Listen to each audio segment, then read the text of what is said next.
शुभ सकाळ सर्वांना। आज आहे बुधवार आणि सकाळचे वाजलेले आहेत 5 आणि एवढ्या लवकर आज माझा डब्बाही तयार झालेला आहे। तर कारण की मुलीला जायचं आहे स्कूलमधून बाहेर म्हणून लवकर बोलवले।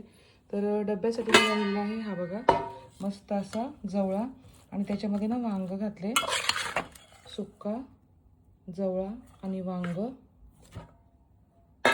चपात्या आणि नाश्ताही तोच असणार आहे। पण मुलगी भाकरीबरोबर खाणार आहे। मुलासाठी ओट्स तयार केलेले आहेत आणि काल संकष्टी होती तर संकष्टी असली की दुसऱ्या दिवशी आमचा नाश्ता मोदक असतो आणि कोण कोण असं करतं ते कमेंट करून नक्की सांगा। चला तर मी मुलांचे डबे पॅक करून घेते। डब्बा वगैरे तयार केला आणि आज मुलांना दुसरीकडे नेणार होते। तिथे माझ्या मुलीचं मराठीमध्ये भाषण होतं म्हणून तिला मराठी लूक करायला सांगितलेलं होतं।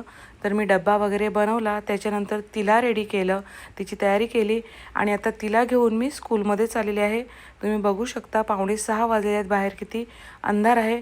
आता स्कूलमध्ये पोहोचलेलो आहोत, बाहेर बघू शकता किती गर्दी आहे। अशी माझी आजची सकाळची सुरुवात झालेली आहे।